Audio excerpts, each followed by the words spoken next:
Hey everyone, Selena here, Selena Baca Crochet. I feel like when you've done 1,000 of these, you kind of stop doing them. So anyway, that's where I've been at. I haven't done these in a while because I just felt like I'd said everything for a really long time. But I have something to share, so that means I have something new to share, which means I'm excited to be here and share it. So while I'm sharing this new thing, I also wanted to open the door. If you have any questions about what I'm about to share or any questions for me at all, just go ahead and post them. And that's whether you're here live or on the replay, because it's the same great jam either way, right? As soon as I see it, I'll get right back to you. Okay. So I've shared a link in the video, wherever that is, so that you guys can see more about this thing that I want to share. And if you've been on my page or in my group for a minute, then you probably already know what I'm going to share, right? Okay, so I want to start this by asking a question. And my question is, have you ever made a granny square? All right, I'll just give you a minute to think about it and then get your thumbs going. Yes, I've made one. No, I haven't made one. Okay, next question.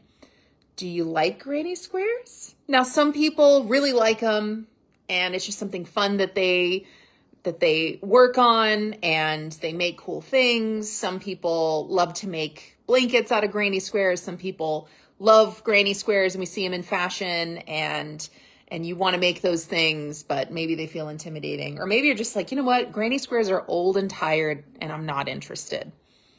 Let me know. Let me know in the comments. I'd love to hear where you are in the granny square great debate. Okay. So now that we've gotten all that out of the way, whether or not you've ever made one, whether or not you think you like them, and the thing that I want to share with you today has to do with granny squares. Do you guys know what I'm talking about? Do you? You do. You know what I'm talking about. Crochet granny squares, tops, bags, and more.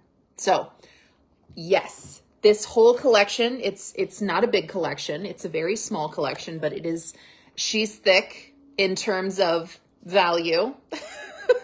She's skinny, but she's got value. She's thick, right? So the reason I put this together is that granny squares are one of the first things I learned to make in crochet. And I think that's true for a lot of people. A lot of people learn to crochet, and one of the first things they make is a granny square. So that was true for me, and for the longest time, the only thing I ever did with granny squares was make blankets, because that's what you do, right? And then I started making other things, but they were still like in the home decor kind of realm. So like I'd make granny squares and I'd make pot holders, and I make granny squares and I'd make a pillow cover, and then I'd make granny squares and I'd make a table runner, right? So I was making all these things with granny squares. All the while, I have always seen the granny square cardigans, the granny square sweaters, the granny square shirts. I've always seen these, and it didn't seem appealing to me, because my perception was that, my dog has loud opinions. We're probably going to hear him. My perception was, oh my gosh, I have to make all these granny squares and then I have to put them together. And I love all the colors, but then you got to weave in the ends. I had all these preconceived notions about granny squares turning into other things. And so I didn't really work in that realm for a really long time. And then a couple years ago, I started making all of these granny square bags. And I was like, oh, okay, I feel like I'm learning some things, and I feel like I'm doing some things that make me want to try more things. So I want to walk you through some of the items in this collection that have to do with granny squares, including this granny square top on the cover. But before I do that, I just wanted to give a shout out to Debbie, who's here watching, and Melanie Thomas. Oh my gosh, I've not seen you in a minute. It's so good to see you here. Thanks for joining. And anybody else who's here live, if you want to shout out, you got to shout out first, and then I'll shout you out, okay? All right, so first and foremost, before I get into the designs, I just wanted to show you, actually, here, let me show you this. Designs. If you want to see all these designs, if you want a deeper dive, I hate that phrase, but I use it all the time.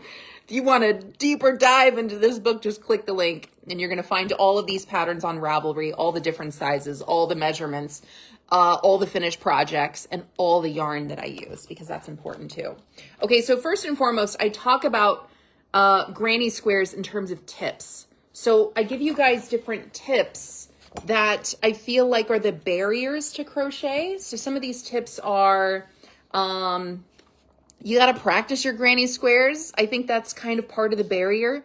You know, before you make a granny square shirt or, you know, scarf or anything, you know, you're making all these individual motifs. And I think the complaint so many people have is, oh my gosh, like I made one and it looks different from the next, and my tension and the yarn that I use, so you got to practice first. Okay. So I talk about that, and I talk about practicing, and really how a small granny square, a couple of rounds, like that can be your test swatch, and that's okay. You can do that. I talk about how to follow the instructions in small steps, because honestly, a granny square is like this complex. Like the way we write granny square patterns, like it uses a lot of words and it uses a lot of repeat symbols because there's a lot going on. So even though we can visually look at this and go, that's so easy, I know what to do, I don't need a pattern. I mean, there's some truth to that. But if you've never made a granny square, or if there are elements to the granny square that, you know, are varied and you have to follow the pattern, then breaking the pattern down into steps, like understanding what that means to break down a piece of a block of instructions into steps. Like I break down how to do that. So that way you can follow a granny square pattern, but you can take this tip and you can apply it to any complex pattern that it's like, oh my gosh, these instructions, there's like 5 lines in this. That feels complicated. Okay, so another tip that I have here is how to use the pattern chart. This is especially helpful for people who have never worked a granny square before, or you don't know how to follow a stitch chart. If you've ever looked at a stitch chart and you're like, or if you know how to read stitch charts and you never made a granny square, like it can be helpful either way. So I do have a stitch chart here for you. And then I talk about how good practice makes great progress. And really that just kind of reiterates that whole practice first, right? Don't get overwhelmed if it's not exactly right the first time. You know, one of the last people I taught to crochet can crochet very well, but very recently we were all making granny squares and she really struggled with it. Mainly because we were in a loud, noisy group and we're all chatting, so she couldn't really, you know, put her time and attention towards it. But again, it is so rhythmic that she thought she was making a granny square, but she added an extra side. So she wasn't making a 4-sided granny square. She was making a 5-sided, a pentagon granny square, which isn't wrong, but it's not a square. So anyway, it just kind of reiterates that, hey, if you need practice, then maybe, you know, you can't practice in a group where everyone's chatting or in a restaurant or something like that. Really give yourself an environment to practice. Okay, so then I give lots of tips on how to measure, because the items in this book, or if you want to turn these items into something else, if you want to make more than one granny square, join them together, and you want that to be a thing, you have to understand how to measure your granny squares. So I talk a lot about how to measure, where you measure, what that measurement means in terms of making more than one granny square, all that jazz. So I break it down into really manageable bite-sized pizzas. Melanie, hello, caught you live. Yeah, you're here. I know I haven't done one of these in a minute. Melanie says, I made one of your granny square bags, posted it, and it sold so fast.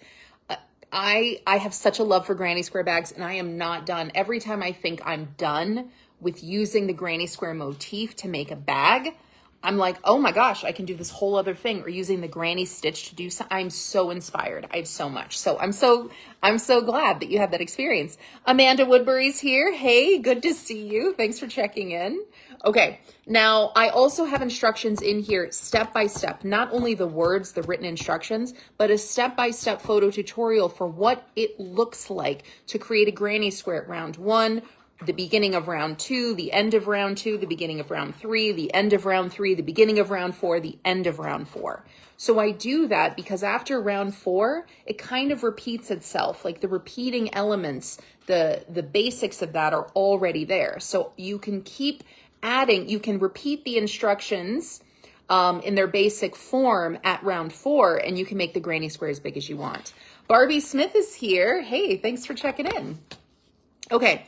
And now that you have some tips and you know how to make the granny square, you may go, Selena, so many of these patterns in the book are joining granny squares together. How do I do that? I talk about and I share photo tutorials on how to join granny squares together using some of my favorite methods that you're going to find in this book specifically. So any joining technique that is mentioned in this book, you're going to find a tutorial for it. So joining as you go, meaning you have a granny square, you want to attach it to another one. As you're working this granny square, you want it to join to that one. I've got you, photo tutorial. If you want, and it is a step-by-step photo tutorial, it's every step of the way. If you want to join granny squares together by slip stitching at the seam, I've got you, because that is also in here. And if you want to join granny squares together by sewing them with a yarn needle and some yarn, then I've got you on that too. Okay, every step of the way. All right, no questions here yet. Maybe you guys are just following along and you'll have questions later. That's cool. So I want to walk you through the patterns in this book. There are 10 patterns. So that all of that first part of the book are just tips, tutorials, ways that you can approach this book in so that you can feel successful. So you're not walking away going, oh my gosh, this is so frustrating. I never want that to happen. Okay, so this granny square newsboy cap, when I made this, I probably made 10. It was my favorite thing. This hat was my whole personality. Not this past winter, but the winter before. It was my whole, I wore it all the time. Every single time I wore this newsboy hat, I got compliments. Every single time. My neighbor, her trendy, cute daughter, who's trendy and cute, and she's in high school, she was like, oh my gosh, I want one. And I was like, yes. So I made her a couple. Anyway, seriously, this hat, gold, like so good. Believe it or not, every single design in this book is the exact same granny square pattern transformed into something else. So if you can make that granny square pattern that I show you in the beginning, you follow that exactly, and then you come to the pattern in the book and it tells you, okay, you're going to make a granny square this big, and then you're going to do these things. This is a granny square. This starts as a granny square. It is all worked in one piece, including this brim in the front. All one piece. So fantastic, right? Okay. Cowl. Here's a cowl right here. This is a bunch of granny squares worked into a tube, and then it has this beautiful cuff on either side. I was really excited about the yarn that I used because it was like marled and it had some flex. Absolutely gorgeous. Loved it. And it also lended really well to making a bunch of granny squares and putting them together, because what I wanted for this, I wanted you to see that these granny squares were individual, and I didn't want them to blend together with a solid color yarn. I wanted there to be some variation. And so it was really nice to use this yarn so that you could really see these individual blocks. Love that. I liked that yarn so much that I made a hooded scarf with it. So this right here, so these are granny squares right here that make the scarf. This hood is 2 granny squares that is put onto the scarf. Of course I put tassels on it, of course. Who do you think I am? So here it is right here, all the granny squares, and then the hood, tassel, tassel, tassel, tassel, tassel. Anywhere I could put tassels, I usually put them. Okay. Speaking of bags, this one is for you, Melanie. This is one of those granny square bags that I was talking about. So this, of course, is a single granny square, and then it is worked from there. I love that this can really be, like, there's so many different ways you can make this. And what I mean by that is it all depends on the yarn you're using and the yarn color. Every single time I make this, I use a different sequence of colors and the bag looks completely different. I have this pattern on Ravelry and Etsy, and on Etsy, every single product picture is a different color variation. People think it's a different bag. I constantly get messages saying, wait a minute, I want the pattern for the third picture. I'm like, it's the same. It's just a different color sequence or a different yarn. So this, I mean, oh my gosh, such a great pattern when it comes to color variation. Okay, who else is here? Melanie says, anything about benefits of blocking? I don't think I mentioned blocking outside of just saying, if you'd like to block, here's when you can block.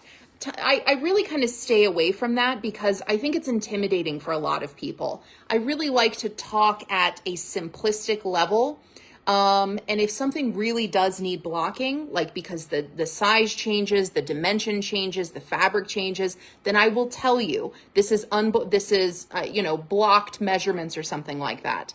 However, the yarns that I use and the projects that I'm creating, I think that they lend really well to not having to be blocked. So it's not something that I put a lot of time and effort into.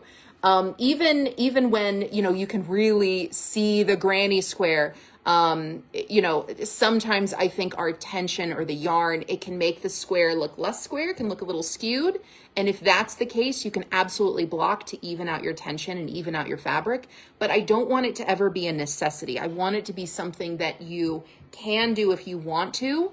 But it's not something that you have to do. So I always feel like extra finishing techniques like blocking, it can be such a barrier for people, because if you just want to make a thing, but you feel like you have to do all this extra stuff, like I have to use this exact yarn, I have to do this exact thing, it just feels like such a chore. So that's my perception on it. I kind of ease off on that, and I write and present in a way that hopefully it's not necessary. But if it is, then you can if you want to.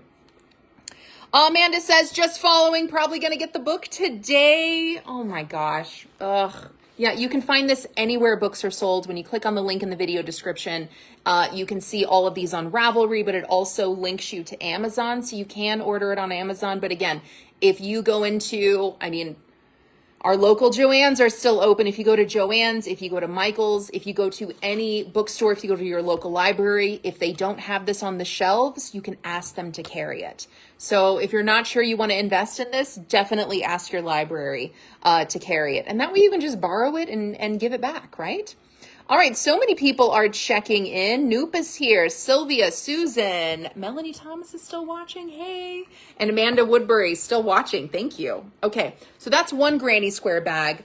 I wanted to show you that you can make a bag using just one granny square, using 2 granny squares, and then you can also make a bag with 3 granny squares. So that's what I mean by I really wanted you to be able to take individual granny squares and transform them into something.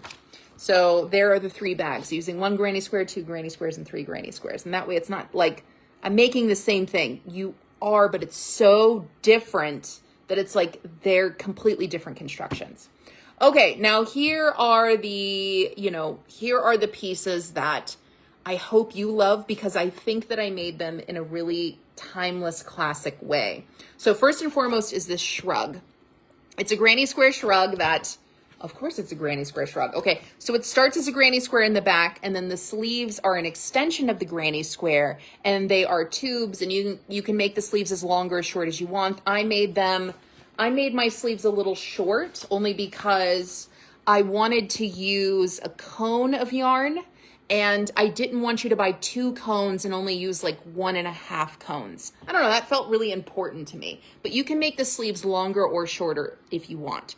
So one of my issues with shrugs for a really long time was that a shrug could be so heavy that it won't stay on your shoulders. So I really wanted to do something that changed that.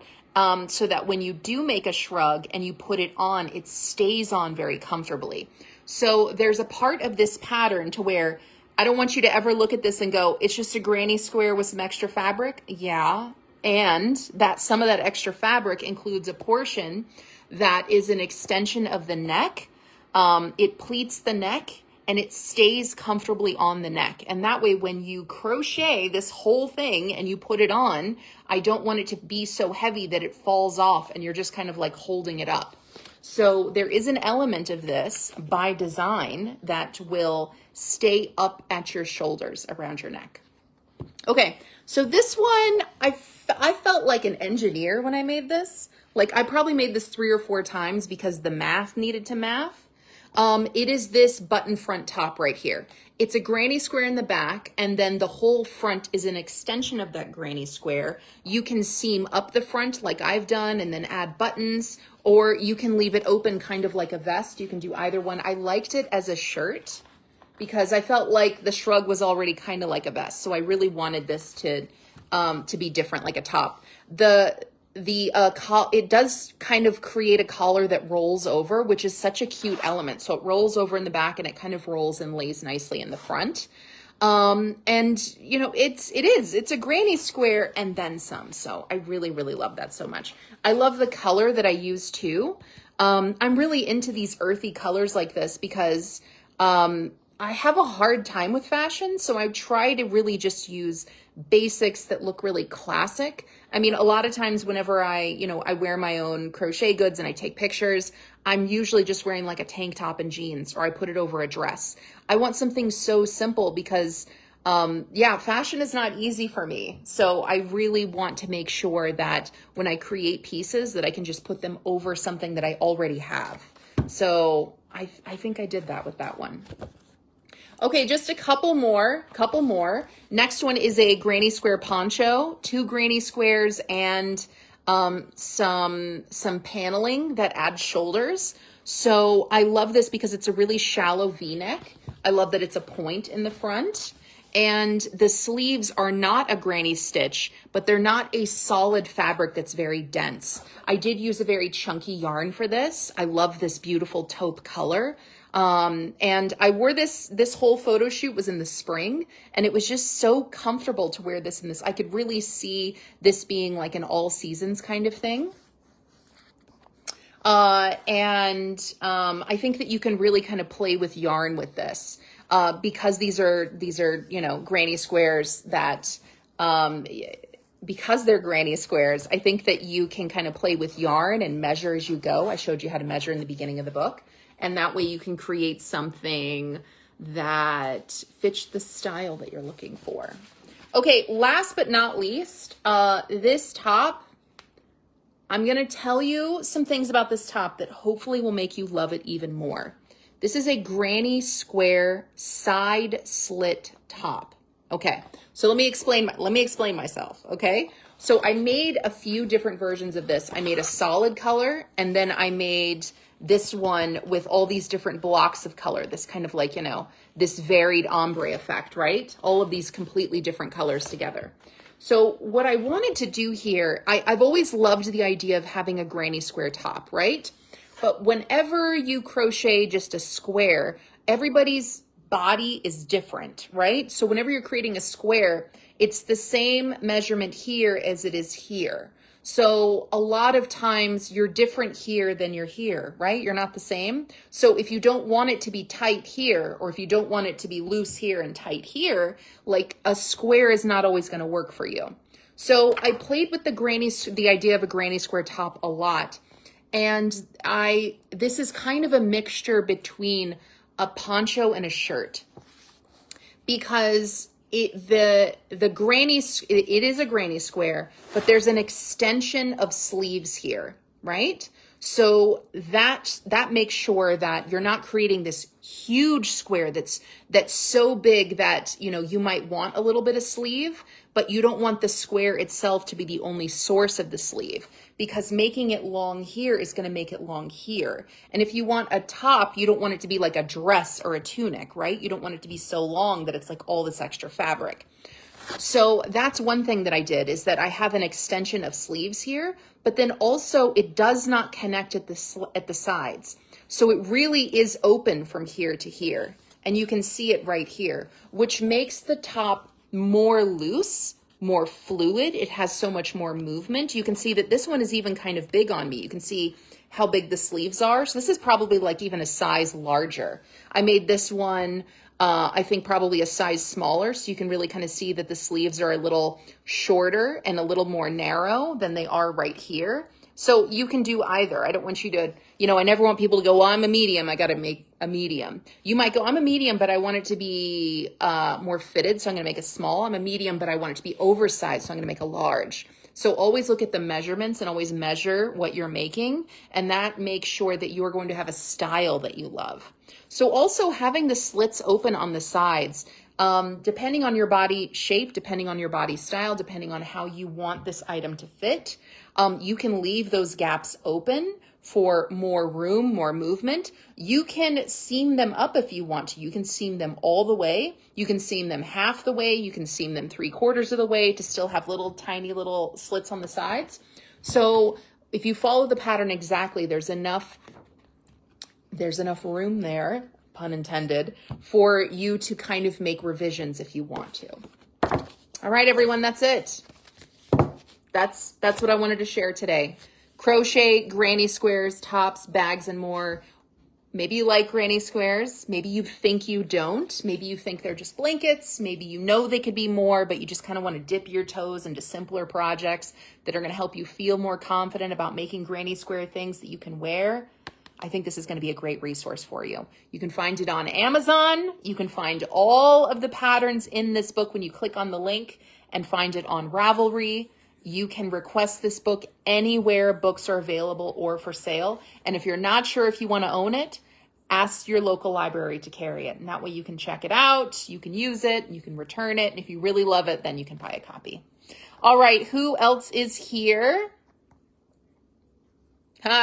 Melanie. Oh, well, hold on. I got to scroll way up.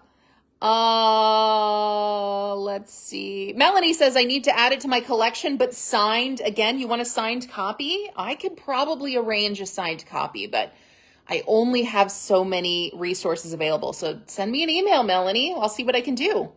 Jolene, hello from Colorado. Melanie Thomas says, made it, love it. Which one? Share a link to your finished Ravelry project so we can all see. Alba's here watching. Melanie says, okay, I know I am talking a lot, but need button-up tops going through BC and all that. Yeah, the button-up top, I think that it's simple and classic enough that the weather is changing here to where I cannot wait to wear that. And I can't wait to wear it over a tank top and some jeans. There's some dresses I can wear it over. So I'm excited to bring that one out here soon. Monica Mercado, hello. Or Mercado. I butchered that. I'm so sorry, Monica. Monica is one of my best pattern testers. Says, love testing that one. Thank you so much, Monica. Link your Ravelry project down here so everyone can see. All right. And I think that's it. Final shout outs to Edna for watching, for Monica, and Jolene for watching. Thank you all so much for being here.